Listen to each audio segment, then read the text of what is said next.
അസ്സലാമലൈക്കും, welcome back to crunchy world. ഇന്ന് നമുക്ക് ഉള്ളിയോ തക്കാളിയോ ഒന്നും ആവശ്യമില്ലാതെ വളരെ ഈസി ആയിട്ട് എന്നാൽ നല്ല ടേസ്റ്റിയുമായിട്ടുള്ള ഒരു ചിക്കൻ കറി എങ്ങനെ ഉണ്ടാക്കാമെന്ന് നോക്കിയാലോ. അപ്പം നമുക്ക് ഈ അടിപൊളി മിൽക്ക് ചിക്കൻ കറിയുടെ റെസിപ്പിയിലേക്ക് പോവാം. ഇതിനു വേണ്ടി ആദ്യം തന്നെ ഒരു ബൗൾ എടുത്ത് 2 ടേബിൾ സ്പൂൺ മല്ലിപ്പൊടി ചേർത്ത് കൊടുക്കാം. പിന്നെ 2 ടീസ്പൂൺ മുളക് പൊടിയും കൂടെ ചേർത്ത് കൊടുക്കണം. എന്നിട്ട് അതിലേക്ക് ഒരു 1/4 ടീസ്പൂൺ മഞ്ഞൾപ്പൊടി, 1/2 ടീസ്പൂൺ ഗരം മസാല എന്നിവ കൂടെ ചേർത്ത് കൊടുക്കണം. പിന്നെ ഞാനിവിടെ ആവശ്യത്തിന് ഉപ്പും കൂടെ ചേർത്ത് കൊടുക്കുന്നുണ്ട്.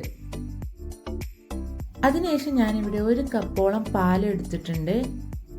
ഈ പാല് മുഴുവനായിട്ട് തന്നെ ഈ ബൗളിലേക്ക് ഒഴിച്ചു കൊടുക്കാം. ഇനി ഇതെല്ലാം കൂടെ ഒരു വിസ്ക് വെച്ചിട്ട് നമുക്ക് നന്നായിട്ടൊന്ന് മിക്സ് ചെയ്തെടുക്കാം. ഇവിടെ നമ്മൾ സാധാ പാൽ തന്നെയായിട്ട് എടുത്തിട്ടുള്ളത്, അല്ലാതെ തേങ്ങാപ്പാലൊന്നുമല്ല, അതായത് നമ്മുടെ സാധാരണ മിൽക്ക്. നന്നായി മിക്സ് ആയതിനു ശേഷം നമുക്കിതൊന്ന് മാറ്റി വെക്കാം. ഇനി ഒരു പാൻ എടുത്ത് അതിലേക്ക് ആവശ്യത്തിന് ഓയിൽ ഒഴിച്ചു കൊടുക്കാം.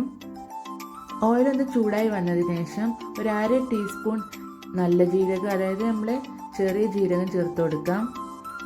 അതിൻ്റെ കൂടെ ഒരു 2 ഏലക്കായും കൂടെ ഇട്ട് കൊടുക്കണം.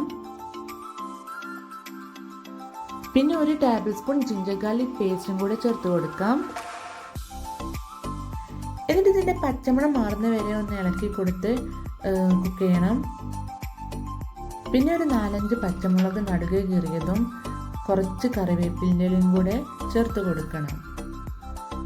ഇതെല്ലാം കൂടെ ഒന്ന് നന്നായിട്ട് ഇളക്കി കൊടുക്കാം. പച്ചമുളക് നിങ്ങളുടെ അടുത്തുള്ള മുളകിൻ്റെ എരിവിനനുസരിച്ചിട്ട് ചേർക്കുക. നമ്മൾ നേരത്തെ റെഡിയാക്കി വെച്ച് നമ്മുടെ പാലിൻ്റെ മിക്സ്ചർ ഇതിലേക്ക് ഒഴിക്കാനുള്ളതാണ്.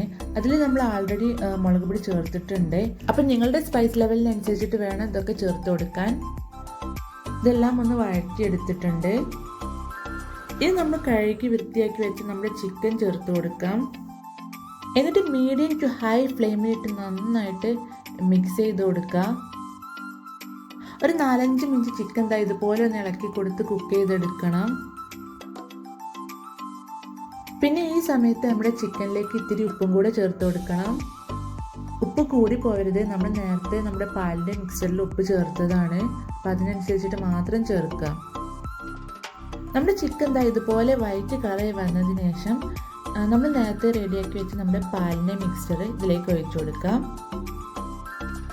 എന്നിട്ട് നന്നായിട്ടൊന്ന് ഇളക്കി കൊടുത്ത് മിക്സ് ആക്കണം. പിന്നെ നമുക്കിതൊരു ലിഡ് വെച്ചിട്ട് ക്ലോസ് ചെയ്യാം. ഇനി നമുക്ക് ഈ ചിക്കൻ ലോ ഫ്ലെയിമിൽ ഇട്ടൊന്ന് നന്നായിട്ട് കുക്ക് ചെയ്തെടുക്കണം. ഇടയ്ക്കൊന്ന് ലിഡ് ഓപ്പൺ ആക്കി ഒന്ന് ഇളക്കി കൊടുക്കണം. ഒരു 15 മിനിറ്റോളം ഇങ്ങനെ കുക്ക് ചെയ്യണം. ചിക്കൻ വേവായതിനു ശേഷം നമുക്കിതിലേക്ക് ഒരു 1/2 കപ്പോളം ഫ്രഷ് ക്രീം ചേർത്ത് കൊടുക്കാം. ഇവിടെ ഫ്രഷ് ക്രീം തന്നെ ചേർക്കണമെന്നില്ല കേട്ടോ. നിങ്ങൾക്ക് വേണമെങ്കിൽ നമ്മുടെ തേങ്ങ അരച്ച് നല്ല തിക്കായിട്ട് തേങ്ങ അരച്ച് ചേർക്കുക, അതല്ലെങ്കിൽ നമ്മുടെ തിക്ക് കോക്കനട്ട് മിൽക്ക് ചേർത്ത് കൊടുക്കുക. ഇത് ചേർത്തിട്ട് നമുക്കൊരു 2 മിനിറ്റും കൂടി ഒന്ന് അടച്ച് വെച്ചിട്ട് കുക്ക് ചെയ്യാം. ഇപ്പം ഇതാ നമ്മുടെ അടിപൊളി മിൽക്ക് ചിക്കൻ കറി റെഡി ആയിട്ടുണ്ട്. അപ്പം നമുക്ക് ഫ്ലെയിം ഓഫ് ചെയ്യാം. ചിക്കൻ കറി എന്ന് പറയുന്നേക്കാളും നല്ലത് ചിക്കൻ ഗ്രേവി എന്നായിരിക്കും കേട്ടോ. കണ്ടില്ലേ, നല്ല തിക്കായിട്ടാണ്. പിന്നെ നമുക്കിതൊന്ന് ഗാർണിഷ് ചെയ്യാൻ വേണ്ടിയിട്ട് നമ്മുടെ മല്ലിയില ചെറുതായി അരിഞ്ഞത് ഇതുപോലെ ഒന്ന് ഇട്ട് കൊടുക്കാം. ഇനി നമുക്കിതൊരു ബൗളിലേക്ക് സെർവ് ചെയ്യാം. ഈ ഒരു ചിക്കൻ കറി നമുക്ക് ഉള്ളിയും തക്കാളിയും ഒന്നുമില്ലാതെ വളരെ ഈസി ആയിട്ട് ഉണ്ടാക്കാൻ പറ്റുന്ന ഒരു കറിയാണ്. ഇത് പ്രത്യേകിച്ച് ബാച്ചിലേഴ്സിനൊക്കെ ഒരു ബുദ്ധിമുട്ടും ഇല്ലാതെ ഉണ്ടാക്കാൻ പറ്റുന്ന ഒരു കറിയാണ്. ബാച്ചിലേഴ്സിന് മാത്രമല്ല, നമുക്കാണെങ്കിലും ഉള്ളിയൊക്കെ അരിയാൻ മടിച്ചൊക്കെ ഇരിക്കുന്ന ദിവസങ്ങളിലൊക്കെ നമുക്ക് വളരെ ഈസി ആയിട്ട് ഉണ്ടാക്കാൻ പറ്റുന്ന ഒരു കറിയാണ്. എന്നാൽ അതുപോലെ തന്നെ നല്ല ടേസ്റ്റിയുമാണ്. അപ്പം എല്ലാവരും ഒന്ന് ട്രൈ ചെയ്ത് നോക്കുക. എന്നിട്ട് നിങ്ങളെ ഫീഡ്ബാക്ക് സജഷൻസ് ഒക്കെ എന്നെ അറിയിക്കുക.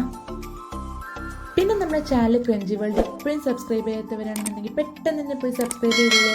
കൂടെയുള്ള കുഞ്ഞു ബെല്ലൈക്കനും കൂടെ പ്രസ് ചെയ്യണേ. അതോടൊപ്പം ലൈക്കും ഷെയറും ഒക്കെ ചെയ്ത് മാക്സിമം സപ്പോർട്ട് ചെയ്യുക. അപ്പോൾ അടുത്ത വീഡിയോയിൽ കാണാം. ബൈ.